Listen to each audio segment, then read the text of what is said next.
මේ වෙනකොට අපි කතා කරමින් ඉන්නේ කළමනාකරණ ගිණුම්කරණය සහ මූල්‍ය 2026 ජූලි පේපර් එක. ඒකේ ඊගාවට අපිට කතා කරන්න තියෙන්නේ පස්වෙනි ප්‍රශ්නය. පස්වෙනි ප්‍රශ්නය ප්‍රාග්ධන පිරිවැය ගණනය කිරීමට අදාළ ගාණක්. ඒකට මුළු ලකුණු 10ක් අපිට ලැබෙනවා. අපි ගාණ මුලින් ඉඳන් කියවගෙන යමු.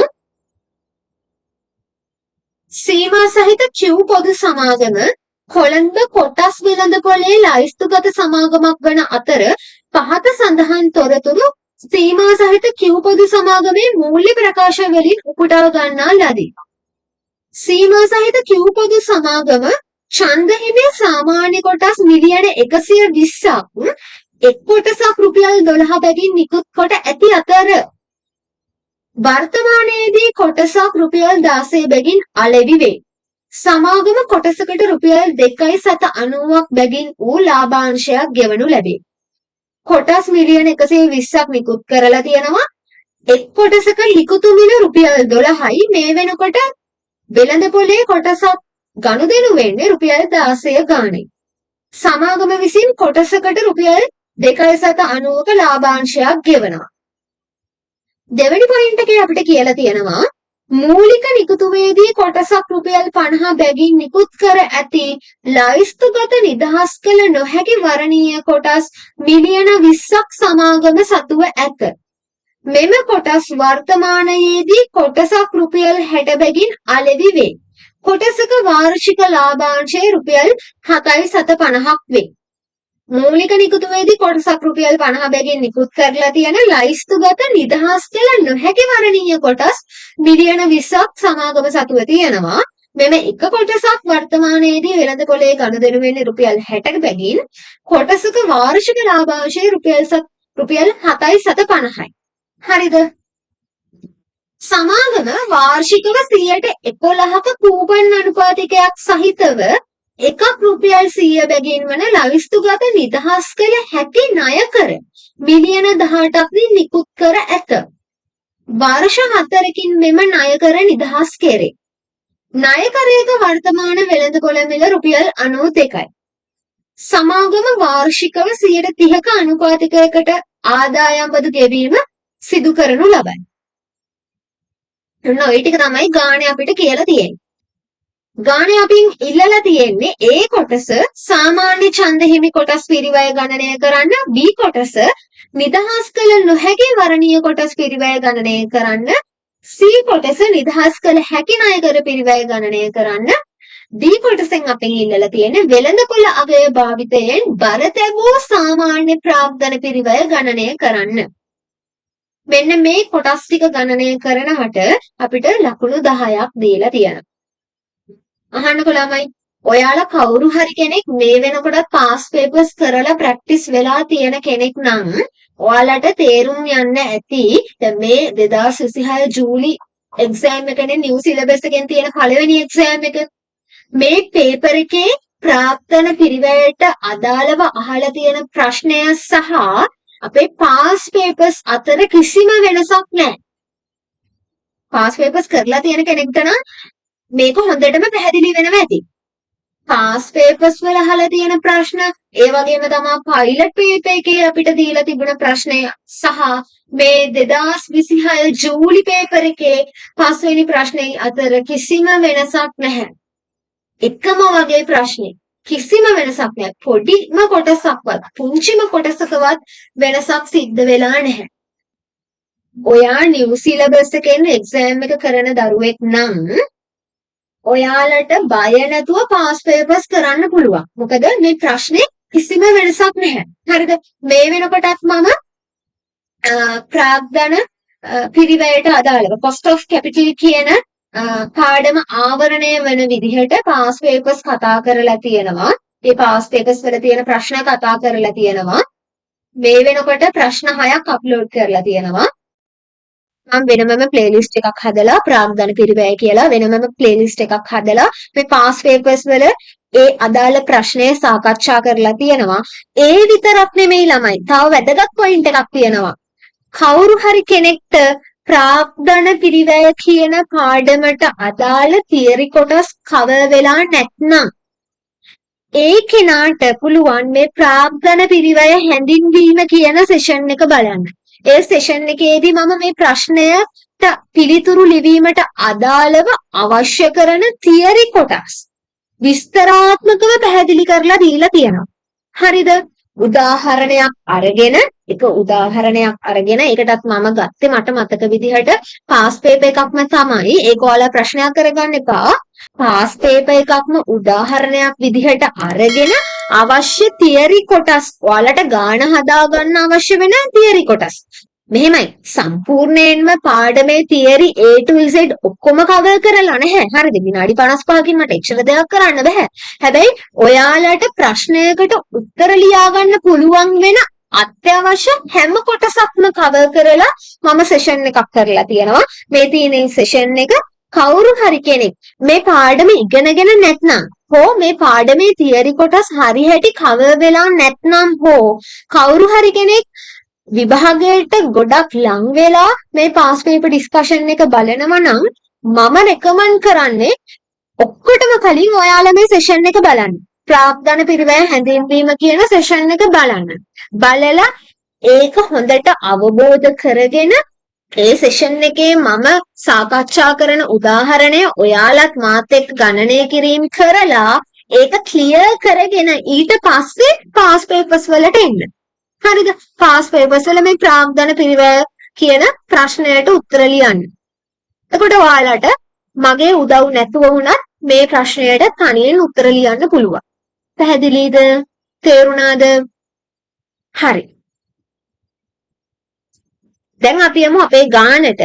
මේ ගානේදී මම අනවශ්‍ය විදිහට වෙලාව අරගෙන ඕනවට වඩා විස්තර කිරීම කරන්න යන්නේ නැහැ. හේතුව තමයි මම මේ සෙෂන් එකේදී ඔයාලට පැහැදිලි කරන්න අවශ්‍ය තැන් හැම දෙයක්ම පැහැදිලි කරලා දීලා තියෙන්නේ. හරිද? අපේ වෙලාව අපරාධනේ එකම දේ නැවත කියන එක. ඒ නිසා මම මේ ගාන හදාගෙන යනකොට අවශ්‍ය තැන් වලදී පැහැදිලි කිරීම කරලා පෙර වැඩත් එක්ක ගාන හදාගෙන යන්න. හරිද?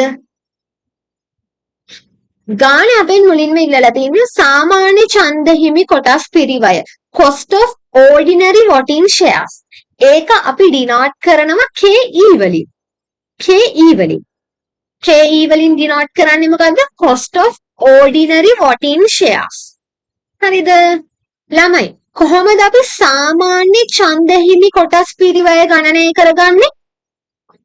දැන් මතක තියෙන්න ඕනේ කොහොමද අපි සාමාන්‍ය ඡන්ද හිමි කොටස් පිරිවැය ගණනය කරගන්නේ? එහෙම නැත්නම් අපි ඩිනෝට් කරනවා එක KE වලින්. කොහොමද අපි KE ගණනය කරගන්නේ? අපේක්ෂිත ලාභාංශය බෙදනවා කොටසක වෙළඳපොළ මිලෙන් ඒකට එකතු කරනවා අපේක්ෂිත වර්ධක අනුපාත. මොකද්ද මං කිව්වේ? අපේක්ෂිත ලාභාංශය බෙදුවා කොටසක වෙළඳපොළ මිලෙන් ඒන පිළිතුරට එකතු කරනවා අපේක්ෂිත වර්ධක අනුපාතය. මම ඒක මෙතන ලියන්නම්. අපේක්ෂිත ලාභාංශය ඒක ඩිනෝට් කරනවා අපි ඩිවිඩන්ඩ් 1 වලින් බෙදනවා කොටසක වෙළඳපොළ මිලෙන්. වෙළඳපොළ මිල ඒක ඩිනෝට් කරන්නේ අපි P වලින් ඒන පිළිතුරට එකතු කරනවා අපේක්ෂිත වර්ධක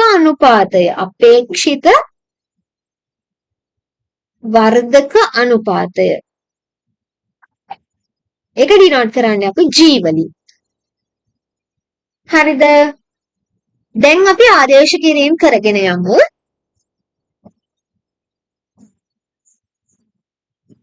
පළවෙනි පොයින්ට් එකේ අපිට කියලා තියෙන්නේ ඡන්ද හිමි සාමාන්‍ය කොටස් ගැන. ඡන්ද හිමි සාමාන්‍ය කොටස් මිලියන 120ක් නිකුත් කරලා තියෙනවා. මේ කියන්නේ කොටස් ප්‍රමාණය මිලියන 120යි. එක කොටසක් නිකුත් කරලා තියෙන්නේ රුපියල් 12 බැගින්. නිකුත් කරපු මිල තමයි රුපියල් 12. මේ වෙනකොට කොටසක් අලෙවි වෙන්නේ රුපියල් 16 ගාන. ඒ කියන්නේ මේ වෙනකොට වර්තමානයේදී කොටසක් වෙළඳපොලේ ගනුදෙනු වෙන්නේ රුපියල් 16 ගානේ. කොටසක ලාභාංශය රුපියල් 2.790යි. අපි ගාන අවධානයෙන් කියවගෙන ගියා. ඒ කියවගෙන යනකොට අපිට කොහෙවත් ගානේ කියලා තිබුණේ නැහැ වර්ධක අනුපාතය කීයද කියලා. අපේක්ෂිත වර්ධක අනුපාතය ගානේ කොහෙවත් අපිට දීලා තිබුණේ නැහැ. හරිද? එහෙනම් අපි උපකල්පනය කරනවා හැම අවුරුද්දකම මේ සාමාන්‍ය කොටස් හිමියන් සඳහා ගෙවන ලාභාංශය නිශ්චිතයි කියලා. පැහැදිලිද? තේරුණාද? එහෙනම් අපේ අපේක්ෂිත ලාභාංශය කීයද? රුපියල් 2.790ම තමයි. හරිද? ඊගාවට මේ රුපියල් 2.790 අපිට බෙදන්න පුළුවන් කොටසක වෙළඳපොළ මිලෙන්. කොටසක වෙළඳපොළ මිල කීයද? රුපියල් 16යි. එහෙනම් මම ඒකත් ආදේශ කරනවා. කොටසක වෙළඳපොළ මිල රුපියල් 16යි. ඒකට එකතු කරනවා අපේක්ෂිත වර්ධක අනුපාතය.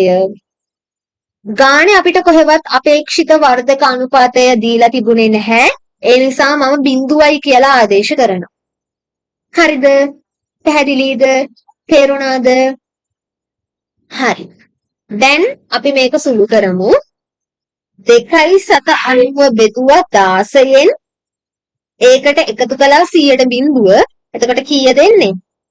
අපිට එනවා පිළිතුර 100ට 18.125යි. 100ට 18.125යි. ඔයාලා 2.790 16න් බෙදුවාම ඔයාලට පිළිතුර එන්නේ නැත්තේ 0.18125යි කියලා. ඒක 100න් වැඩි කළාම තමයි 18.125යි කියලා පිළිතුර එන්නේ. හරිද? මේක ප්‍රතිශතයක්. අපි මේක දශම ස්ථාන දෙකකට වටයමුද ළමයි? මේක දශම ස්ථාන දෙකකට වැටෙව්වහම අපිට එනවා පිළිතුර 18.13යි කියලා. අපේ සාමාන්‍ය ඡන්ද හිමි කොටස් පිරිවැය 18.13යි. KE එහෙම නැත්නම් සාමාන්‍ය ඡන්ද හිමි කොටස් පිරිවැය 18.13යි. හරි. ඊගාවට ප්‍රශ්න අපේ මොනවද ඉල්ලලා තියෙන්නේ? නිදහස් කළ නොහැකි වරණීය කොටස් පිරිවැය. නිදහස් කළ නොහැකි වරණීය කොටස් පිරිවැය අපි ඩිනෝට් කරන්නේ KP වලින්. KP. අපි කොහොමද ළමයි KB ගණනය කරගන්නේ?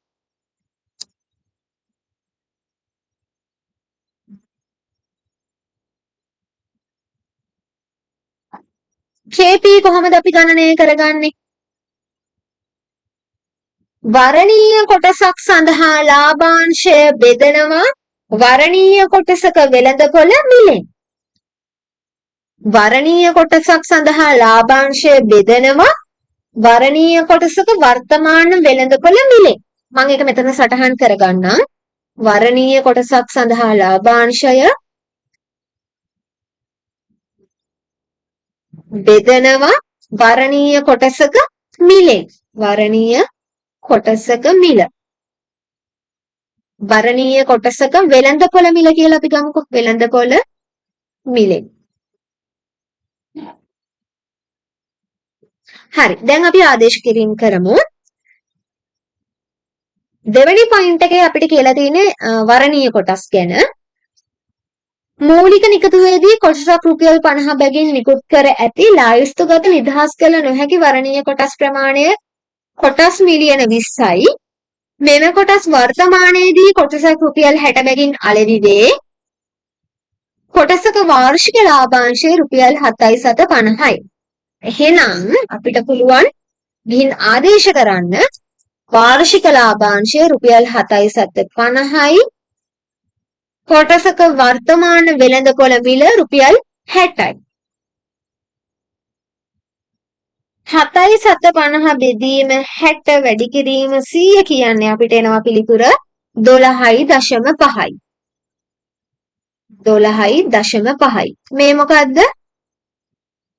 වරණීය කොටස් සඳහා පිරිවැය. එහෙම නැත්නම් අපි කියනවා නිදහස් කළ නොහැකි වරණීය කොටස් සඳහා පිරිවැය 100ට 12.5. පැහැදිලිද? තේරුණාද? හරි.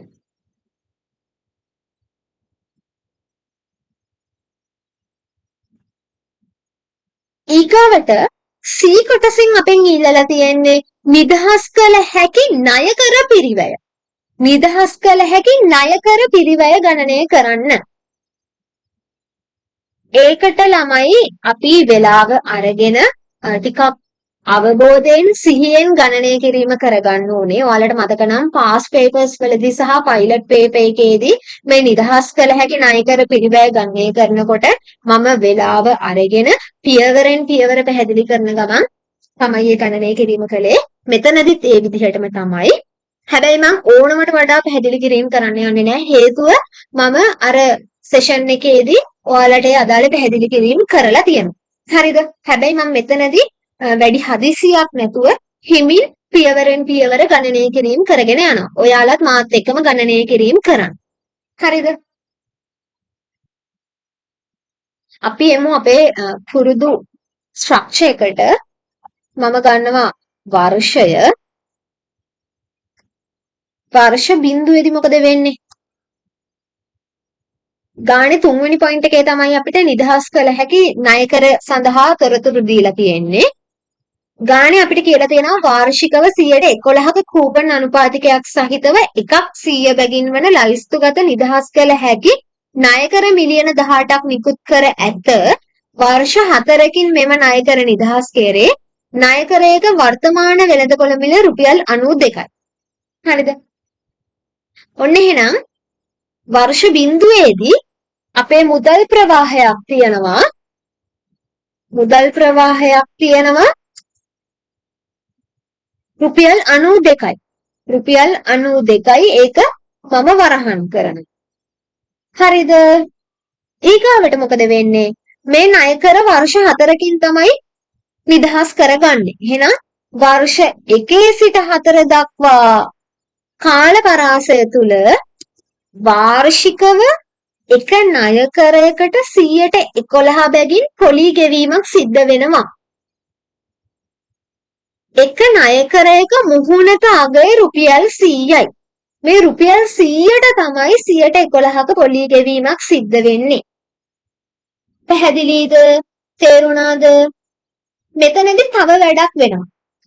මේ පොලී ගෙවීමට අදාළව බදු ගලපන්න ඕනේ. මොකද්ද මං කිව්වේ? වර්ෂ 1 සිට වර්ෂ 4 දක්වා එක ණය කරයක මුහුණත අගය මත වාර්ෂිකව 111 බැගින් පොලී ගෙවීමක් සිද්ධ වෙනවා. අපි ඒකට කියනවා කූපන් පේමන්ට් එකක් කියලා. මේ ගෙවන පොලියට වාර්ෂිකව 130 බැගින් ආදායම් බදු ගැලපීම සිද්ධ කරන්න අවශ්‍යයි. හොඳට බලන් ඉන්න මම මේ මොකද්ද කිව්වේ කියලා. මම ගාන සටහන් කරලා පෙන්නන්නම්. ණය කරයක මුහුණත අගය තියෙනවා රුපියල් 100ක්. හරිද? රුපියල් 100ක් තියෙනවා ණය කරයක මුහුණත අගය. ඒ මුහුණත අගය රුපියල් 100ට වාර්ෂිකව 111 බැගින් පොලී ගෙවීමක් සිද්ධ වෙනවා. මෙතනදී අපි පාවිච්චි කරන වචනය කූපන් ගෙවීමක්. කූපන් පේමන්ට් එකක් කියන එක. නමුත් අර අපිට පුරුදු වචනය පොලිය කියන එකනේ. ඒ නිසා මම පොලිය කියන වචනයම ගන්නම්. වෙනසක් නැහැ. දෙකම එකයි. නමුත් භාවිතා වෙන වචනය ටර්ම් එක ටෙක්නිකල් ටර්ම් එක වෙනස්. හරිද? වාර්ෂිකව 111ක පොලී ගෙවීමක් සිද්ධ වෙනවා. එහෙනම් 100 වැඩි කරනවා 111න් ඒන අගයට අපි වාර්ෂික ආදායම් බදු ගලපන්න ඕනේ. ඒ නිසා මම මේක වැඩි කරනවා 1 අඩු කිරීම 0.3. ඇයි?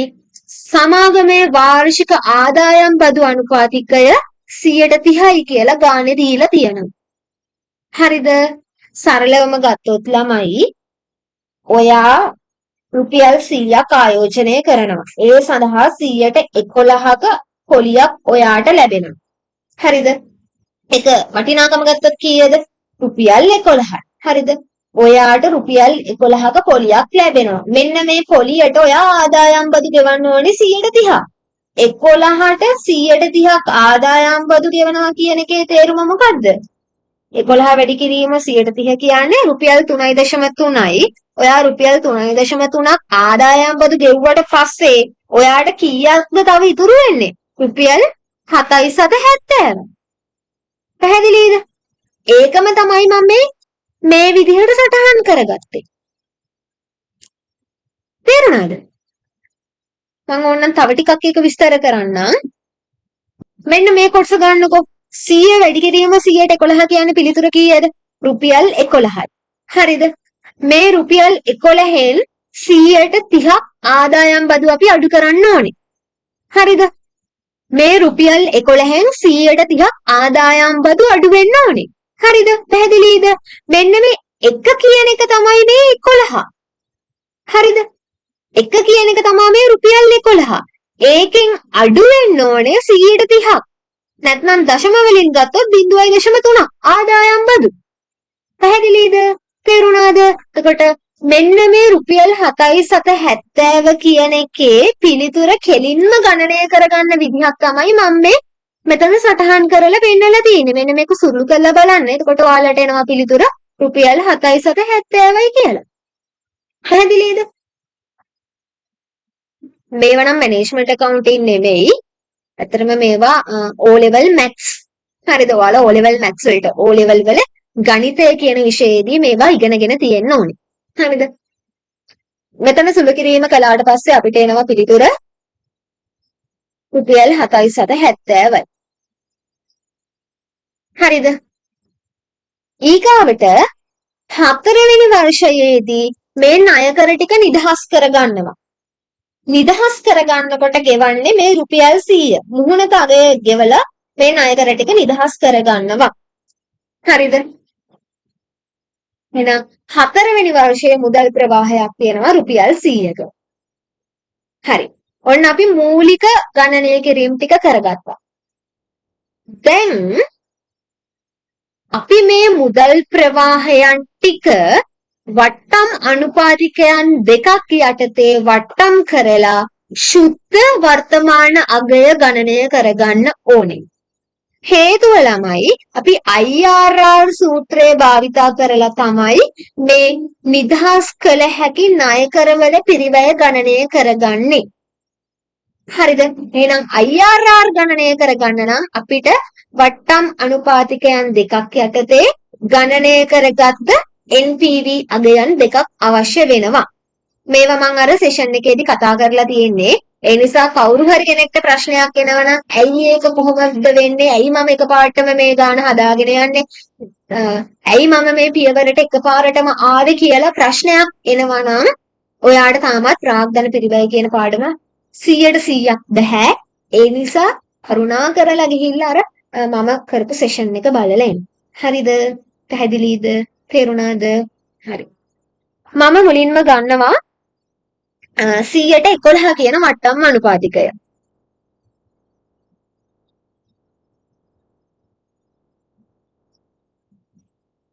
සියයට 11 කියන වට්ටම් අනුපාතිකය යටතේ මගේ මේ මුදල් ප්‍රවාහයන් ටික මම වට්ටම් කරගන්නවා. මම 111 ගත්තේ මෙතන ගානේ දීලා තියෙන හින්දා ගානේ වාර්ෂික කූපන් අනුපාතිකය 111ක් නිසා 111 ගත්තා. ඒක කිසි ප්‍රශ්නයක් නෑ. ඔයාලට වෙන ප්‍රතිශතයක් වුණත් ගන්න පුළුවන්. හරිද? දැන් මම ගොඩක් පාස් පේපර්ස් වලදී මම බොහෝ වෙලාවට වට්ටම් අනුපාතිකයන් දෙකෙන් එකක් විදිහට ගන්න මේ ගානේ දීලා තියෙන කූපන් අනුපාතිකය. ඊගාව අනුපාතිකය තමයි මම පොඩ්ඩක් හිතලා බලලා වෙනස් අනුපාතිකයක් ගන්න. එහෙම ප්‍රශ්නයක් නෑ. ඔයාලට කැමති අනුපාතයක් ගන්න පුළුවන්. හරිද? ඒක ගැටලුවක් නෑ. මම මෙතනදී ගත්තේ 100ට 11 කියන අනුපාතිකය. හරිද? 100ට 11 කියන අනුපාතිකය යටතේ වර්තමාන අගය ගණනය කරගන්න තමයි දැන් මම ලෑස්ති වෙන්නේ. බිංදුව වෙනි වර්ෂයේ වට්ටම් සාධකය කීයද? 1යි. ඒක අපි හැමෝම දන්නවා. ඕනෑම අනුපාතිකයක් යටතේ බිංදුව වෙනි වර්ෂයේ වට්ටම් සාධකය 1යි. එහෙනම් 1 වැඩි කිරීම 92 කියන්නේ අපිට එනවා පිළිතුර 92යි. 92යි. ඊගාවට හොඳට අහන්න. වර්ෂ 1 සිට 4 දක්වා සෑම වර්ෂයකදීම රුපියල් 7.70 කියන නිශ්චිත මුදල් ප්‍රමාණයක් පොලිය විදිහට ගෙවනවා. මේකට මේ වගේ අවස්ථාවකදී අපි භාවිත කරන වචනයක් තියෙනවා. මොකද්ද? වාර්ෂිකයක්. මේ රුපියල් 7.70ට අපි කියන වචනේ තමයි මොකද්ද? වාර්ෂිකයක්. ඇනුයිටි එකක්. එහෙනම් ළමයි මම මොකද කරන්නේ? ඇනුයිටි ෆැක්ටර් ටේබල් එකට ගිහිල්ලා ඇනුයිටි ෆැක්ටර් ටේබල් එකේ 11 යටතේ 4 වෙනි වර්ෂයට අදාළ ඇනුයිටි ෆැක්ටර් එක හොයා ගන්නවා. පැහැදිලිද? අපි යමු ඇනුයිටි ෆැක්ටර් ටේබල් එකට. ඔයාලටත් එක්සෑම් එකේදී බුක්ලට් එකක් හම්බ වෙනවා. ඒ බුක්ලට් එකේ ටේබල්ස් කීපයක් තියෙන්න පුළුවන් ළමයි. හරිද? ඒකෙන් ඔයාලා හරිම ටේබල් එක මොකද්ද කියලා හොයාගන්න. ඔයාලා ඇනුයිටි ෆැක්ටර් එක නම් ගන්න ඇනුයිටි ෆැක්ටර් ටේබල් එක හොයාගන්න. ඩිස්කවුන්ටින් ෆැක්ටර් එක නම් ගන්න ප්‍රසන්ට් වැලියු ටේබල් එක හොයාගන්න. මේ විදිහට නිවැරදි ටේබල් එක මොකද්ද කියලා හොයාගෙන ඒකෙන් අදාළ දත්ත ගන්න. එහෙම නැත්නම් ඔයාලගේ ගාන වරදිනවා. හරිද? පැහැදිලිද? දැන් මට අවශ්‍ය වෙන්නේ මොකද්ද? present value annuity factor table එක. present value annuity factor table. මේ තියෙන present value of annuity table. ඔන්න මම present value of annuity table එක හොයාගත්තා. ඒකේ 11% කියන ප්‍රතිශතය යටතේ 11% කියන ප්‍රතිශතය යටතේ 4 වෙනි අවුරුද්දේ අගය අපිට තියෙනවා 3.1.24යි කියලා. 3.1.24යි. මං ගිහින් ඒක ආදේශ කරගන්නවා. 3.1.24යි. හරි. දැන් එහෙනම් අපිට පුළුවන් අපේ 7.70 වැඩි කරන්න 3.1.24 කියන අගයේ. එතකොට එනවා අපිට පිළිතුර 23.88848. මේක අපි අපේ ගණනය කිරීම පහසු වෙන්න දශම ස්ථාන දෙකකට වටයමු. ඒ කියන්නේ අපිට පිළිතුර එනවා 23.89යි. 23.89යි. හරි. ඊගවට 4 වෙනි අවුරුද්දේ අපිට රුපියල් 100ක මුදල් ප්‍රවාහයක් තියෙනවා. මේක අපි present value ටේබල් එක පාවිච්චි කරලා ඩිස්කවුන්ටින් ෆැක්ටර් එක හොයාගෙන මේකත් එහෙනම් අපි වට්ටම් කරලා මේ රුපියල් 100ට අදාළ වර්තමාන අගය ගණනය කරගමු. ඒකට අපිට අවශ්‍ය වෙනවා present value ටේබල් එක. මේ තියෙන්නේ present value ටේබල් එක. එහෙම නැත්නම් discounting factor ටේබල් එක කියලාත් අපි කියනවා. discounting factor ටේබල් එකේ 11% කියන ප්‍රතිශතය යටතේ 4 වෙනි අවුරුද්දේ වට්ටම් සාධකය අපිට තියෙනවා 0.65587. 0.65587 මම ගිහින් ආදේශ කරගන්නවා. රුපියල් 100 0.65587න් වැඩි කළාම අපිට පිළිතුර එනවා රුපියල් 65.87. නැත්නම් 65.87. හරිද? ඔන්න එහෙනම් අපි මේ එකිනෙක මුදල් ප්‍රවාහයන්ට අදාළ වර්තමාන අගය ගණනය කරගත්තා. දැන් අපිට පුළුවන් ශුද්ධ වර්තමාන අගය නැත්නම් net present value එක ගණනය කරගන්න. ඍණ 90කට ගලපනවා ධන 23.89ක් සහ ධන 65.87ක්. එතකොට අපිට පිළිතුර එනවා ඍණ 2.24. හරිද? ඔන්න එහෙනම් 100ට 11 කියන ප්‍රතිශතය යටතේ අපි NPV අගය ගණනය කරගත්තා ඍණ 2.24යි. පැහැදිලිද? තේරුණාද? හරි. දැන් අපිට ඕන වෙනවා NPV අගය ධනවන ප්‍රතිශතයක්. NPV අගය ධනවන ප්‍රතිශතයකින් මේ මුදල් ප්‍රවාහයන් ටික වට්ටම් කරලා NPV ධනාගයක් ගණනය කරගන්න අවශ්‍යයි. ඇයි? මොකක්ද ඒකට හේතුව? මම කිව්වා අපි මේ ණය කර සඳහා පිරිවැය ගණනය කරගන්නේ IRR සූත්‍රය භාවිතා කරලා කියලා. හරිද? ඒ නිසා අපිට ප්‍රතිශතයන් දෙකක් යටතේ ගණනය කරගන්නා ලද NPV අගයන් දෙකක් අවශ්‍ය වෙනවා. හරිද? මේ IRR කියන්නේ ළමයි අපේ ව්‍යාපාරේ යම්කිසි මුදල් ප්‍රවාහයන් කිහිපයකගේ NPV අගය බිඳුවට සමාන වෙන ප්‍රතිශතය. තව වචනයකින් ගත්තොත් මම ඔයාලට ඒක වෙන විදිහකින් පැහැදිලි කරන්නම්. අපේ මුදල් ප්‍රවාහයන් ටික කිසියම් හෝ ප්‍රතිශතයකින් වට්ටම් කළාට පස්සේ ගණනය කරගන්නා ලද NPV අගය බිඳුවට සමාන වෙනවා නම් අන්න ඒ ප්‍රතිශතය තමයි අපි IRR කියලා කියන්නේ. පැහැදිලිද? මම ඒක ඔයාලට chart එකකින් ඇඳලා පෙන්නන්නම්. එතකොට ඔයාලට වඩා පැහැදිලි වෙයි. මේ වෙනකොට අපි NPV අගය ගණනය කරගෙන තියෙනවා ඍණ 2.24 කියලා. මේ NPV අගය අපි ගණනය කරගෙන තියෙන්නේ 111යි අපේ මේ මුදල් ප්‍රවාහයන් ටික වට්ටම් කරලා. හරිද? පැහැදිලිද? තේරුණාද? හරි. දැන් මට කියන්න NPV බිඳුව වෙන ප්‍රතිශතය තියෙන්නේ කොහෙද? නැත්නම් NPV අගය බිඳුව තියෙන්නේ කොයි පැත්තේද? මෙන්න මේ පැත්තේ. හරිද? NPV අගය බිඳුව තියෙන්නේ මෙන්න මෙහි. පැහැදිලිද? තේරුණාද මම මේ කියන කතාව? NPV අගය බිඳුව තියෙන්නේ මෙන්න මෙහි. හරිද? මොකද මේ පැත්තට ගියොත් NPV අගය තව ටිකක් අඩු වෙවි යනවා. ඒ කියන්නේ NPV ඍණාගය වැඩි වෙනවා. හරිද? NPV බිඳුව වෙන්න නම් මේ අගය මෙන්න මේ පැත්තට තමයි එන්න ඕනේ.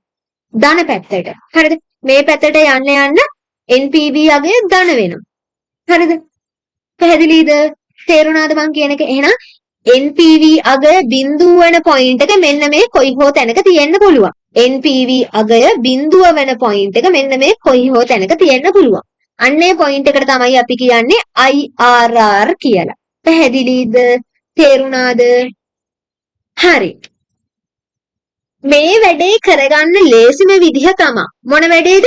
IRR ගණනය කරගන්න ලේසිම විදිහ තමයි NPV අගය ඍණ වෙන පොයින්ට් එකක් හොයාගත්තා. NPV අගය ධන වෙන පොයින්ට් එකක් හොයාගත්තා. ඒ අතර මැද්දේ IRR තියෙනවා කියලා අපි කොහොමද දන්නවා? එහෙනම් ඒ අගය ගණනය කරගන්න. තේරුණාද? මම මොකද්ද කිව්වේ? අපි මේ වෙනකොටත් NPV අගය ඍණ වෙන පොයින්ට් එකක් දන්නවා. ඒක තමයි 111 කියන ප්‍රතිශතය.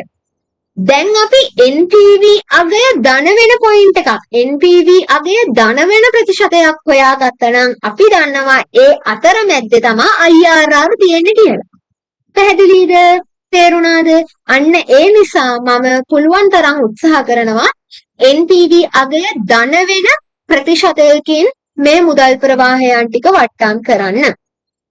පැහැදිලිද? ඒක එහෙම උනේ නෑ කියලා ප්‍රශ්නයක් නෑ. අපිට IRR සූත්‍රයට ආදේශ කරලා ගාණ හදාගෙන යන්න පුළුවන්. හරිද? නමුත් මම උත්සාහ කරනවා පුළුවන් තරම් NPV අගය ධන වෙන්න පුළුවන් ප්‍රතිශතයකින් මේ මුදල් ප්‍රවාහයන් ටික වට්ටම් කරන්න. මම ඒක දන්නේ නැහැ. නමුත් මම NPV අගය ධන අගයක් ලැබෙයි කියලා බලාපොරොත්තු වෙන අගයකින් මම මේ මුදල් ප්‍රවාහයන් ටික වට්ටම් කරනවා. හරිද? මම දන්නේ නැහැ හරියට මේ ප්‍රතිශතය කීයද කියලා. නමුත් මම බලාපොරොත්තු වෙනවා මම ගන්න ප්‍රතිශතය පුළුවන් තරම් NPV අගයේ ධනගයක් ලබා දීමට සම්භාවිතාවයක් තියෙන ප්‍රතිශතයක් ගන්න. හරිද? අරගෙන මගේ මුදල් ප්‍රවාහයන් ටික වට්ටම් කරන්න. එහෙම ගන්න නම් එහෙම NPV අගය ධන වෙන ප්‍රතිශතයක් ගන්න නම් මම කරන්න ඕනේ 111ට වඩා අඩු ප්‍රතිශතයක් ගන්න එකද 111ට වඩා වැඩි ප්‍රතිශතයක් ගන්න එකද? හොඳට හිතලා උත්තරයක් දෙන්න. දැන් මට අවශ්‍ය වෙනවා NPV අගය ධන අගයක් ලබා ගන්න. ඒ කියන්නේ මෙන්න මේ මුදල් ප්‍රවාහයන් ටික වට්ටම් කරලා එන වර්තමාන අගයන්ගේ එකතුව NPV අගය ධන අගයක් විදිහට ගණනය කරගන්නයි මට අවශ්‍ය වෙන්නේ. ඒ සඳහා මම මගේ මුදල් ප්‍රවාහයන් ටික වට්ටම් කරගන්න ඕනේ 111ට වඩා අඩු ප්‍රතිශතයකින්ද 111ට වඩා වැඩි ප්‍රතිශතයකින්ද? හොඳට හිතලා උත්තරයක් දෙන්න බලන්න.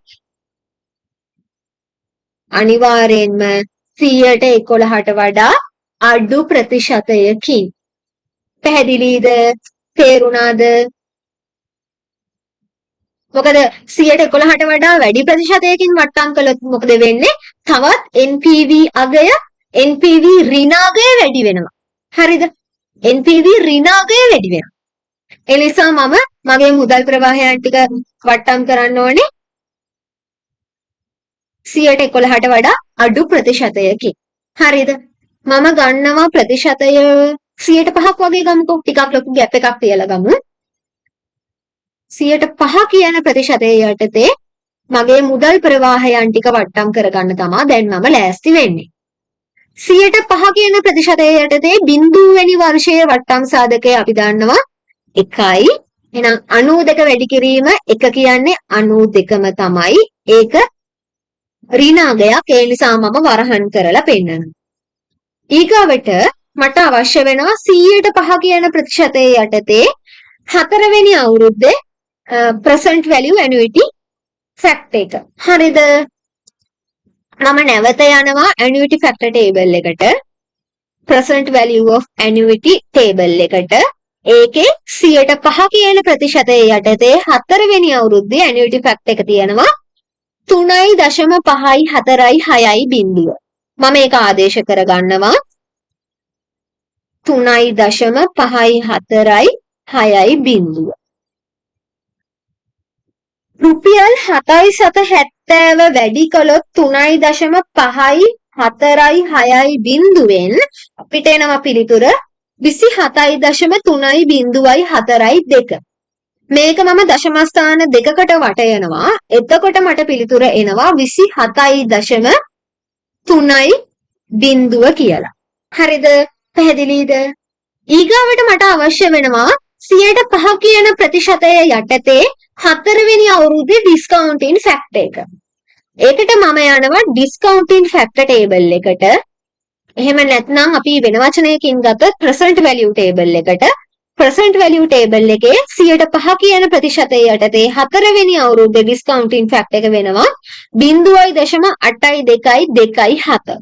ඒක මම ගිහින් ආදේශ කරගන්නවා 0.8227. හරි. දැන් අපිට පුළුවන් රුපියල් 100 වැඩි කරන්න 0.8227. එතකොට අපිට කීයද පිළිතුර එන්නේ? 82.27යි. 82.27යි. හරි. ඔන්න එහෙනම් 105 කියන වට්ටම් සාධකයේ යටතේ අපි අපේ මුදල් ප්‍රවාහයන් ටික වට්ටම් කරගත්තා. දැන් අපිට පුළුවන් NPV අගය ගණනය කරගන්න.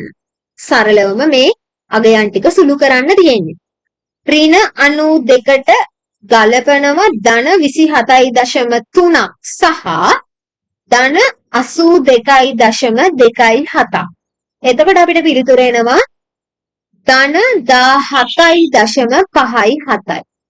ධන 17.57.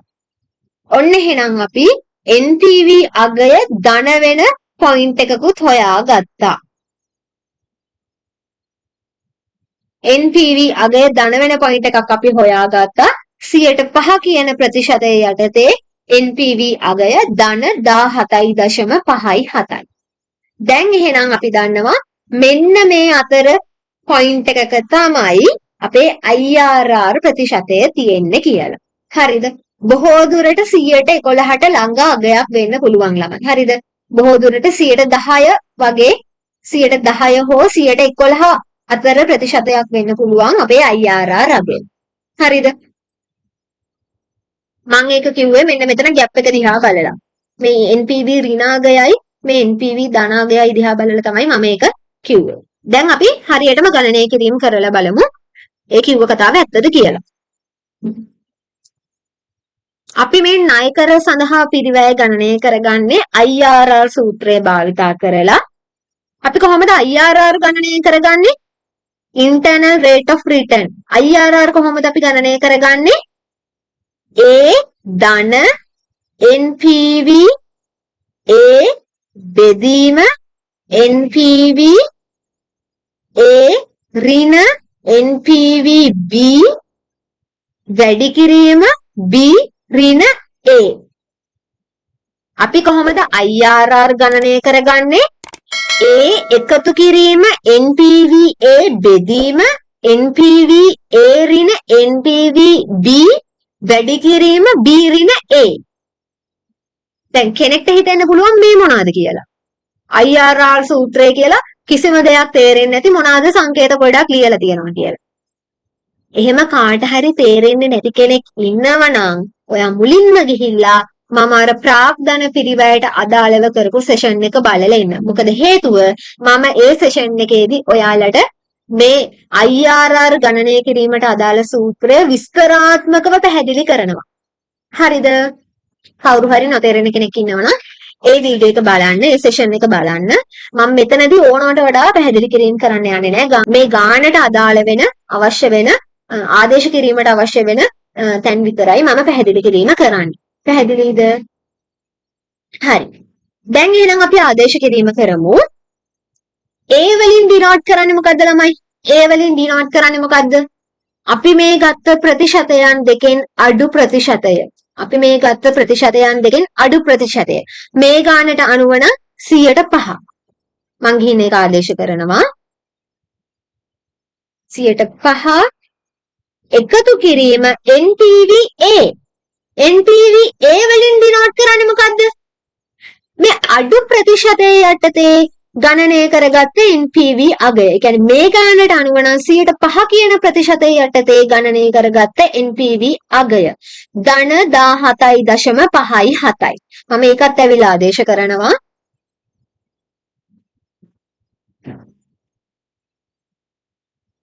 හරි. මේ NPVA නැත්තම් ධන 17.57 බෙදනවා නැවත NPVA ඍණ NPVB ගෙන්. NPVA මේ වෙනකොටත් අපි දන්නවා 17.57. එකෙන් අඩු කරනවා NPVB. NPVB කියන්නේ මේ ගානට අනුව නම් 11% කියන ප්‍රතිශතයේ යටතේ ගණනය කරගත්ත NPV අගය. ඒ කියන්නේ ඍණ 2.24යි. ඍණ 2.24යි.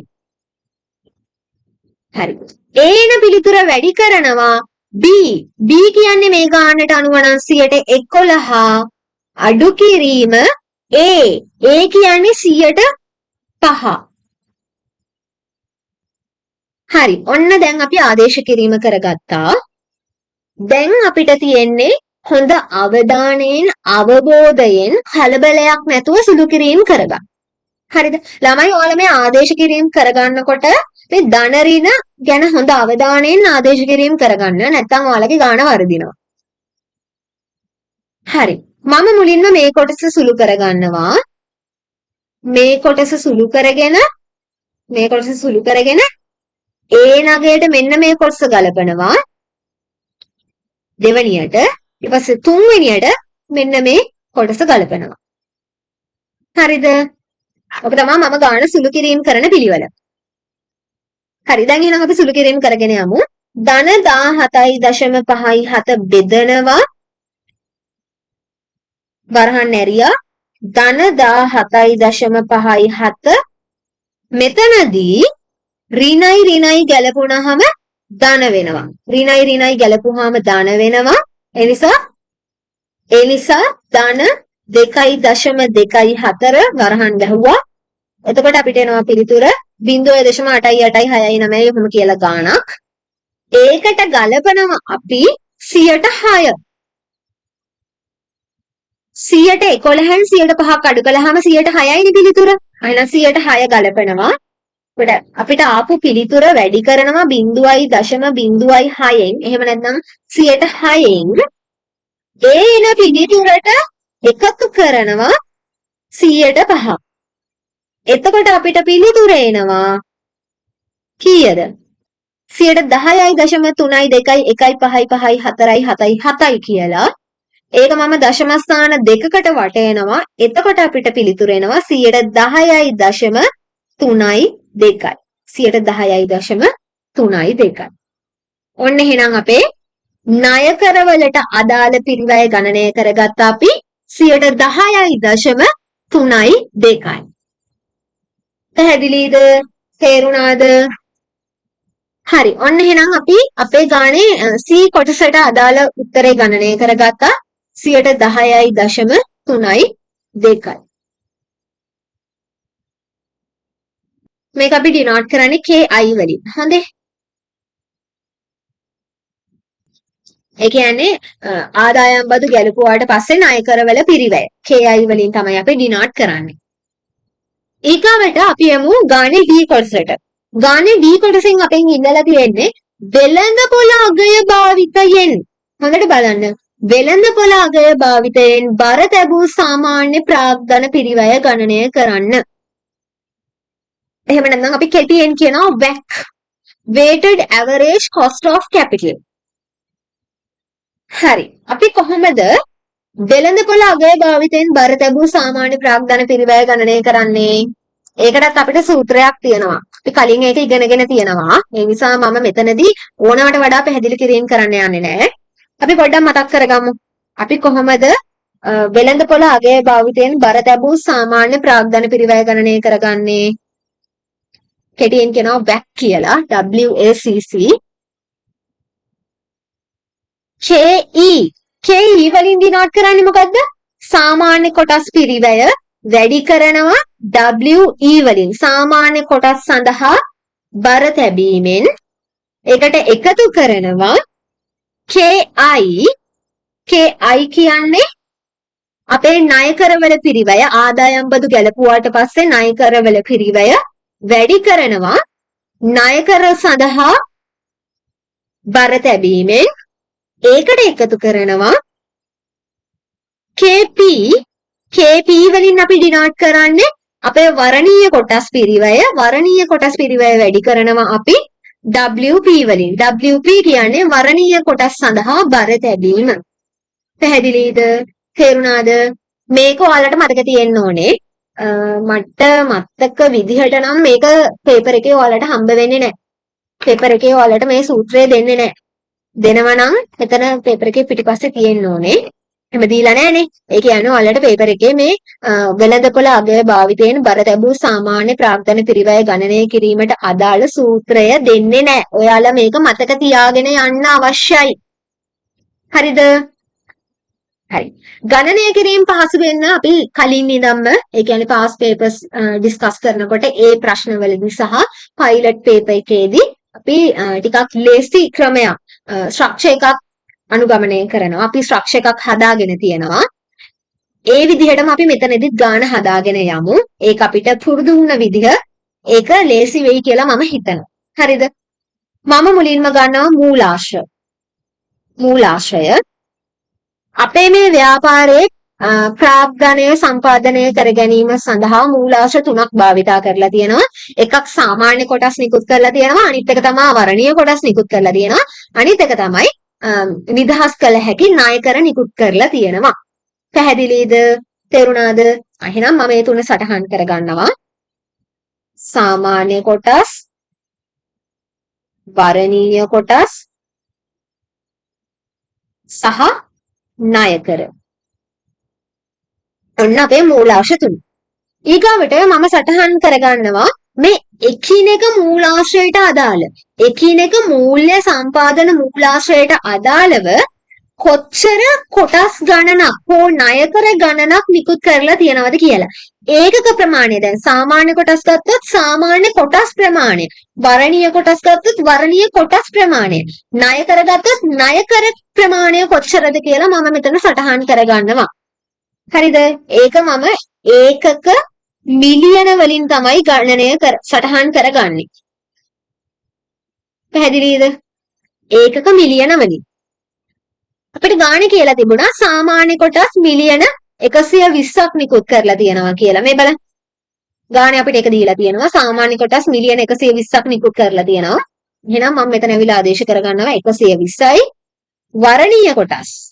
ගාණේ අපිට දීලා තිබුණා වර්ණීය කොටස් මිලියන 20ක් නිකුත් කරලා තියෙනවා කියලා. එහෙනම් ඒකත් මම ඇවිල්ලා ගාණ සටහන් කරගන්නවා.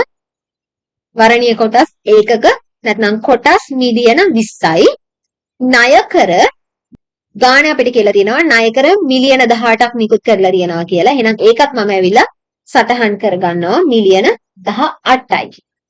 හරි. ඊගාවට මම ගන්නවා මේ එකිනෙක මූල්‍ය සම්පාදන මාර්ගයන් වල එක ඒකකයක් වෙළඳපොලේ ගනුදෙනු වන මිල. උදාහරණයක් විදිහට ගත්තොත් සාමාන්‍ය කොටස් එක කොටසක් වෙළඳපොලේ ගනුදෙනු වෙන මිල. වර්ණීය කොටස් එක ඒකකයක් එක වර්ණීය කොටසක් වෙළඳපොලේ ගනුදෙනු වෙන මිල. අන්න ඒ විදිහට වෙළඳපොළ මිල එක ඒකකයක වෙළඳපොළ මිල මම මෙතන සටහන් කර ගන්නවා.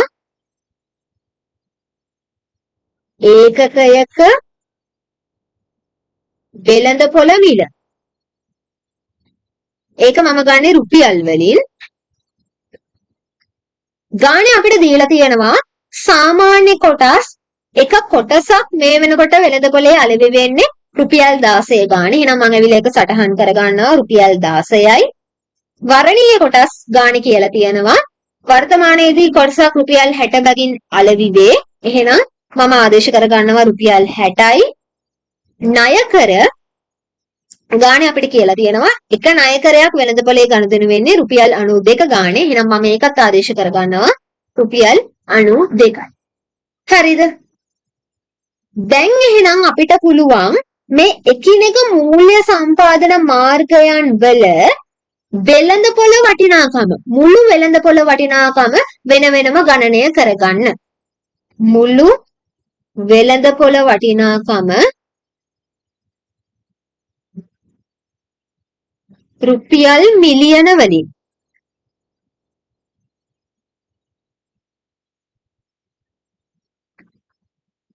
හරිද? මුළු වෙළඳපොළ වටිනාකම රුපියල් මිලියන වලින් ගණනය කරගන්න පුළුවන්. කොහොමද අපි ඒක කරන්නේ? සාමාන්‍ය කොටස් වලට එමු අපි මුලින්ම. සාමාන්‍ය කොටස් ඒකක නැත්නම් කොටස් මිලියන 120ක් තියෙනවා. සාමාන්‍ය කොටස් මිලියන 120ක් නිකුත් කරලා තියෙනවා. එක කොටසක අගය රුපියල් 16යි 120 16න් වැඩි කළාම අපිට පිළිතුර එනවා 1920යි. සාමාන්‍ය කොටස් වල මුළු වෙළඳපොළ වටිනාකම රුපියල් මිලියන 1920යි. පැහැදිලිද? තේරුණාද? ඒ විදිහටම අපි යමු වර්ණීය කොටස් වලට. වර්ණීය කොටස් මිලියන 20ක් නිකුත් කරලා තියෙනවා. එක කොටසක් රුපියල් 60 බැගින් වෙළඳපොලේ අලෙවි වෙනවා.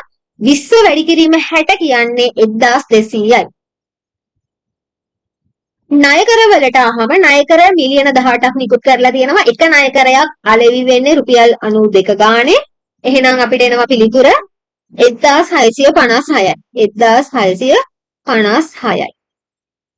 ණයකර වල මුළු වෙළඳපොළ වටිනාකම රුපියල් මිලියන 1656යි. හරි. අපි යමු ඊගාව පියවරට. ඊගාව පියවරෙන් අපි කරන්නේ මේ එකිනෙක මූල්‍ය සම්පාදන මූලාශ්‍රයට අදාළ බර තැබීම කීයද කියලා ගණනය කරගන්න එක. බර තැබීම. අපි මේකටම කියනවා කැපිටල් ස්ට්‍රක්චර් එක කියලා. Capital structure. එතන ගණනය කිරීම කරගන්න කලින් අපි අපේ ව්‍යාපාරයේ මූල්‍ය සම්පාදන මාර්ගයන් සියල්ලන්ගේම මුළු වෙළඳපොළ වටිනාකම ගණනය කරගමු. ඒ කියන්නේ සාමාන්‍ය කොටස් වල මුළු වෙළඳපොළ වටිනාකම තියෙනවා රුපියල් මිලියන 1920යි. ඒකට එකතු කළා වර්ණීය කොටස් වල මුළු වෙළඳපොළ වටිනාකම රුපියල් මිලියන 1200යි. ඒකට එකතු කරනවා ණයකර වල මුළු වෙළඳපොළ වටිනාකම රුපියල් මිලියන 1656යි. එතකොට අපිට එනවා අපේ මූල්‍ය සම්පාදන මූලාශ්‍රයන් තුනේම සම්පූර්ණ මුළු වෙළඳපොළ වටිනාකම රුපියල් මිලියන 4776යි. රුපියල් මිලියන 4776යි. හරිද? හරි. දැන් අපිට පුළුවන් බර තැබීම ගණනය කරගන්න. එහෙම නැත්නම් අපි කියනවා weight එක බර තැබීම. මම මේක මෙතන ඔයාලට ගණනය කිරීම කරලා පෙන්නන්නම්. සාමාන්‍ය කොටස් වල මුළු වෙළඳපොළ වටිනාකම තියෙනවා රුපියල් මිලියන 1920ක්.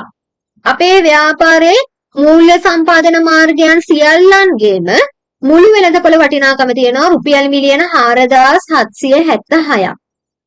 මේ රුපියල් මිලියන 1920 බෙදනවා රුපියල් මිලියන 4776න් වැඩි කරනවා 100න්. එතකොට එන අපිට පිළිතුර 40.2 40.2 හරිද? බලන්න ඔයාලට තේ අගය ආවද කියලා.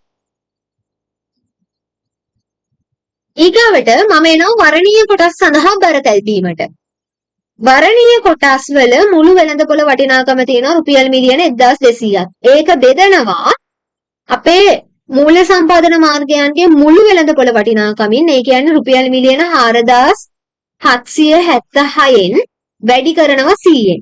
එතකොට කීයද අපිට පිළිතුර එන්නේ? 1200 බෙදීම 4776 වැඩි කිරීම 100 කියන්නේ අපිට එනවා පිළිතුර 25.12556 ඔහොම කියලා අගයක් එනවා. අපි මේක දශම ස්ථාන දෙකකට වටයමු. එතකොට එනවා අපිට පිළිතුර 25.13යි කියලා. 100ට 25.13යි. ඒ විදිහටම අපි ණය කරවලට එමු. ණය කරවල වෙළඳපොළ වටිනාකම තියෙනවා රුපියල් මිලියන 1656ක්. ඒක බෙදනවා රුපියල් මිලියන 4776න් වැඩි කරනවා 100න්. එතකොට එනවා අපිට පිළිතුර කීයද? 1656 බෙදීම 4776 වැඩි කිරීම 100 කියන්නේ අපිට එනවා පිළිතුර 134.67යි. 134.67. හරි. අපි හරි විදිහට බර තැබීම එහෙම නැත්නම් weight එක කැල්කියුලේට් කරගත්තා නම් අපිට මෙතන එකතු වෙන්න ඕනේ 100යි කියලා. හරිද? මෙතන එකතු අපිට එන්න ඕනේ 100යි කියලා. අපි බලමු හරිද කියලා. 40.2 එකතු කිරීම 25.13 එකතු කිරීම 34.67 කියන්නේ අපිට එනවා හරියටම ප්‍රතිශතය 100%යි. හරිද? ඒ කියන්නේ ළමයි අපේ ව්‍යාපාරයේ මුළු ප්‍රාග්ධනයෙන් 140ක් සාමාන්‍ය කොටස් වලින් අරමුදල් සම්පාදනය කරගෙන තියෙනවා. 125.13ක් වර්ණීය කොටස් වලින් අරමුදල් සම්පාදනය කරගෙන තියෙනවා. 134.67ක් ණය කර වලින් අරමුදල් සම්පාදනය කරගෙන තියෙනවා. පැහැදිලිද? තේරුණාද? හරි. ඔන්න එහෙනම් අපි weight එක හොයාගත්තා. මේ මෙතන WE WD WP කියලා අපි සටහන් කරගත්තේ. අන්න ඒක තමයි මේ බර තැබීම කියන්නේ. හරිද? ඒක තමයි මේ බර තැබීම කියන්නේ.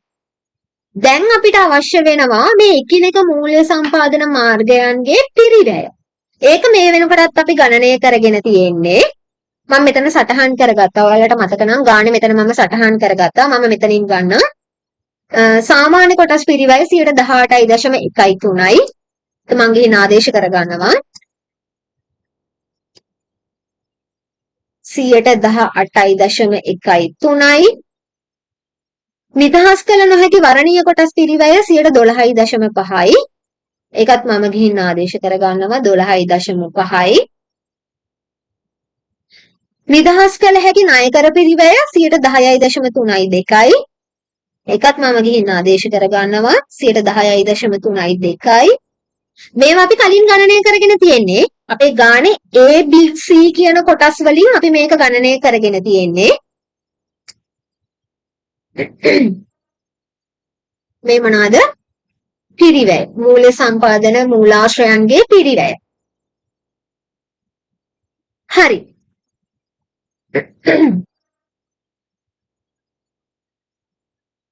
ඔන්න එහෙනම් අපි ගාව පිරිවැයන් ටිකක් තියෙනවා. මේ KE KI KP කියලා ඩිනෝට් කරලා තියෙන්නේ මේ එකිනෙක මූල්‍ය සම්පාදන මූලාශ්‍රයන්ගේ පිරිවැය. හරිද? දැන් අපි ගාව පිරිවැය අගයක් තියෙනවා නම් බර තැබීම weight එකක් තියෙනවා නම් මේ දෙක වැඩි කරලා පිළිතුර ගන්න පුළුවන් නේද? එහෙනම් දැන් මම සාමාන්‍ය අගය ගණනය කරගන්නවා. අපි මුලින්ම සාමාන්‍ය කොටස් වලට සාමාන්‍ය කොටස් පිරිවැය තියෙනවා 18.13ක් 18.13යි. ඒක වැඩි කරනවා weight එක කීයද? බර තැබීම කීයද? 140.2න්. එතකොට කීයද එන්නේ අපිට පිළිතුර? 7.2.8.2.6 මම ඒක ආසන්න දශම ස්ථාන දෙකකට වටයනවා. ඒ කියන්නේ 7.29යි. 7.29යි. ඒ විදිහටම අපි යමු වර්ණීය කොටස් පිරිවැයට. වර්ණීය කොටස් පිරිවැය තියෙනවා 12.5යි. 12.5 වැඩි කරනවා weight එක නැත්නම් බර තැබීම 25.13න් 25.13න් වැඩි කළාම අපිට පිළිතුර එනවා 3.1.14.1.25. මම ඒකත් ආසන්න දශම ස්ථාන දෙකකට වටයනවා. එතකොට එනවා අපිට පිළිතුර 3.1.14යි. ඒ විදිහටම අපි ණයකර සඳහා සාමාන්‍ය අගය ගණනය කරගමු. ණයකරවල පිරිවැය තියෙනවා 10.32ක්. 10.32 වැඩි කරනවා 34.67න් 34.67න්. එතකොට අපිට පිළිතුර එනවා 3.577.9.4යි කියලා. ඒක අපි ආසන්න දශම ස්ථාන දෙකකට වටයමු. එතකොට අපිට පිළිතුර එනවා 3.58යි කියලා. 3.58යි. හරි. ඔන්න එහෙනම් අපි එකිනෙක අරමුදල් සම්පාදන මූලාශ්‍රයන්ට අදාළව සාමාන්‍ය අගය ගණනය කරගත්තා. දැන් අපිට තියෙන්නේ සරලවම මේ තුනේ එකතුව ගන්න. 7.29ට එකතු කරනවා 3.1.14ක් සහ 3.58ක්. එතකොට කීයද අපිට පිළිතුර එන්නේ? අපිට පිළිතුර එනවා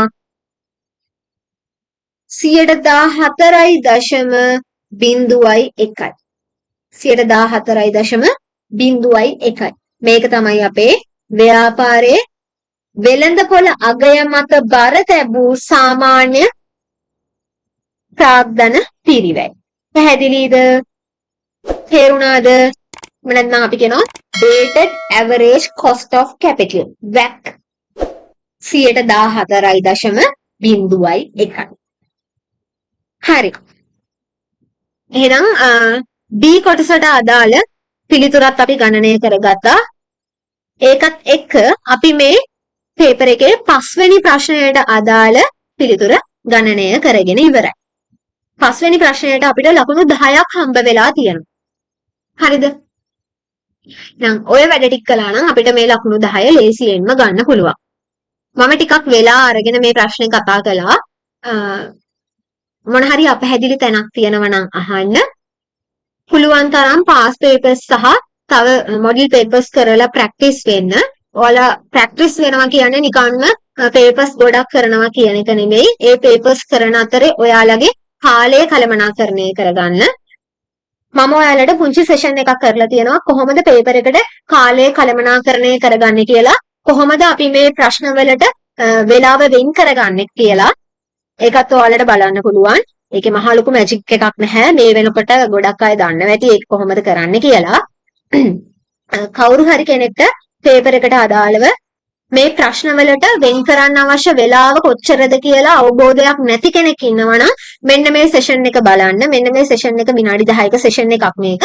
මේකෙදි මම ඔයාලට කියලා දෙනවා මොන ප්‍රශ්නයට කොයි විදිහටද අපි වෙලාව වෙන් කරන්න ඕනි කියලා. කොයි ප්‍රශ්න වලටද කොයි විදිහටද වෙලාව වෙන් කරන්න අවශ්‍ය කියලා මම පැහැදිලි කිරීම කරලා දීලා තියෙනවා. මොකද නැත්නම් ළමයි ඔයාලට මතක නම් පේපර් එකේ ලකුණු 5 ප්‍රශ්න තියෙනවා, ලකුණු 10 ප්‍රශ්න තියෙනවා, ලකුණු 15 ප්‍රශ්න තියෙනවා. ඒ හැම එකකටම අපි එකම වෙලාව අරගෙන ගාන හදාගෙන ගියොත් එහෙම අපිට පැය 3න් පේපර් එක ඉවර කරන්න බැරි වෙනවා. හරිද?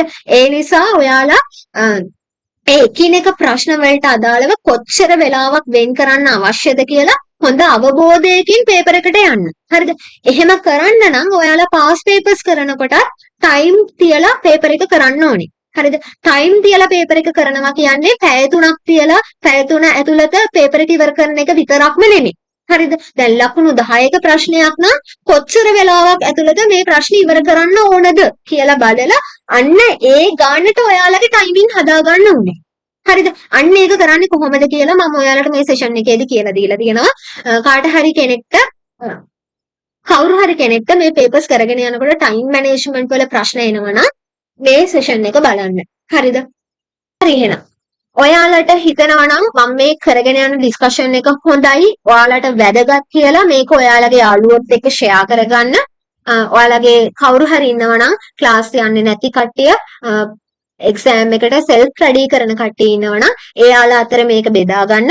ඔයාලගේ යාළුවෙක් නොවෙන්න පුළුවන්. නමුත් ඔයාලා දන්න කවුරු හරි ඉන්නවා නම් සෙල්ෆ් ස්ටඩි කරන කට්ටිය ඒ කට්ටියත් එක්ක මගේ මේ සෙෂන්ස් ෂෙයා කරගන්න.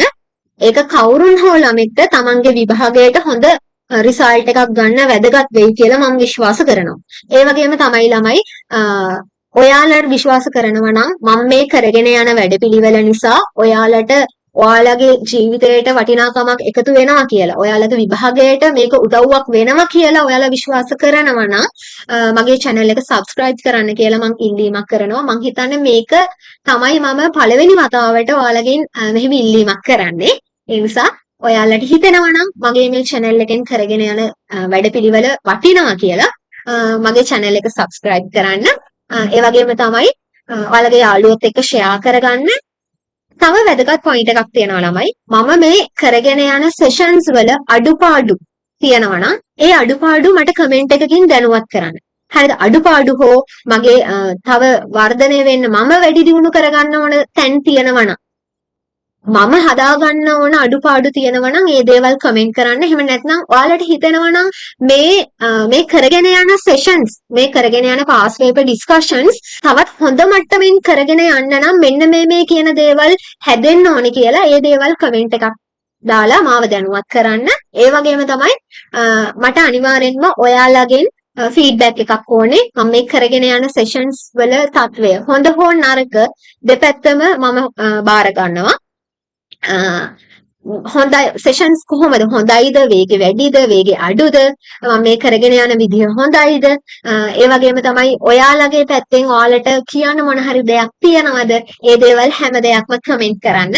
මම හරි කැමතියි. ඇත්තටම මට ඒක ලොකු මොටිවේෂන් එකක් ළමයි. ඔයාලා ගොඩක් අය මට කමෙන්ට් කරලා කියනවා අඩුපාඩුත් කියනවා, හොඳ කියනවා, නරක කියනවා, හැමදේම කියනවා. ඒක ඇත්තටම මට හොඳ මොටිවේෂන් එකක්. මට ඒව දැක්කහම තවත් ඔයාලට උදව්වක් විදිහට මේ සෙෂන්ස් කරගෙන යන්න ඕනේ කියලා මොටිවේෂන් එකක් ලැබෙනවා. ඒ වගේම තමයි ළමයි මම දැකලා තියෙනවා ගොඩක් වෙලාවට ඔයාලා එක එක groups හදාගෙන ඉන්නවා. WhatsApp groups වේවා, Facebook groups වේවා. මේවා ඔයාලා මේ AAT කරන කට්ටිය එක එක discussion යනවා. ඉතින් ඒවා ඔයාලා මේ ඉතින් මගේ මේ පාස් පේපර් ඩිස්කෂන් එක වැදගත් කියලා හිතෙනවා නම් ඒවා තුලත් ඔයාලගේ මගේ මේ channel එක share කරන්න කියලා මම පුංචි ඉල්ලීමක් කරනවා. හරි එහෙනම් අදට කතා ඇති session එක ඉවරයි. අපේ පේපර් එකේ ඉතුරු ටික අපි වෙනමම session එකකින් කතා කරමු. හරිද?